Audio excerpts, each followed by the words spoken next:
Безем болсын. Қаппайтма. Вообще қаппайтма. Кем болып іштейсің? Ненің директорысың? А не стадионы мына плачевном состоянии? А жоқ па, алманабыш озмат үш даяр уақытты бөліп жеп, бір-біріңмен чекеңерді жарып, ақша талашып, должность талашып өле отырбайсыңар ғой. Керек болса бардыңарды шағыратып алып барып тұрып, ертең апарып қамаса жарашады. Мына мен көше 4 сағат қарап отырдым документтер. Почему в таком состоянии стадион находится? А директор мын дейсің? 9 жылдан бері шегенің пайдасы мынау үшін.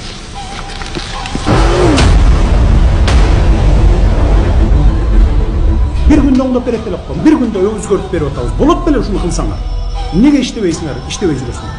Биз өкмөттө иштеген аким, губернаторлор эмес, жөнөкөй специалисттерди кабыл алып атабыз. Проблема менен келгенде. Мындай проблема бар экен деп бардыгына эшигибиз ачып кайрылып атат. Мындай иштегендин кереги жок биз. Бардыгынан талап коюп атабыз иштегиле деп. Акимдерге толук укук бергенбиз. Эгер иштебей аткан, тоскоол жаратып аткан, ушундай саботаж кылып аткан ылдый жагыңыздагылар болсо, замыңардан баштап өзүңөр алмаштырган укугуңар бар.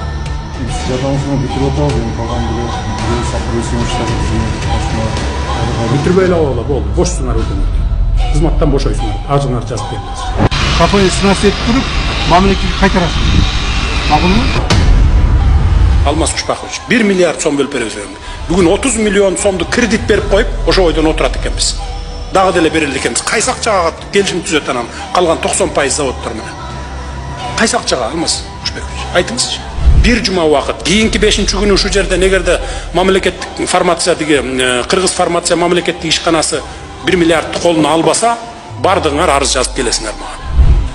Сиз туура түшүнбөй калсаңыз, эмне сиздин чапаныңызды чечип алабы? Кайра түшүнүп сурабайсызбы? Кайсы жылдан баштап суроо берип атасыз? Мен ошону айтайын. Сиз күнүн туудуруп атпайсызбы? Же эмне сүйлөшүп алып жасап атасыңарбы ошону? Карапайым калкты бузап. Мен келип жасашым керек. Сен кимсиң бул жерде? Kimsin? Kim oluş değilsin? Kim oluş değilsin? Neyin direktörüsün? Альбиджи стадионом в плачевном состоянии. Почему в таком состоянии стадион находится? А директор мын дейсің? 9 жылдан бері шегенің пайдасы мынау үшін.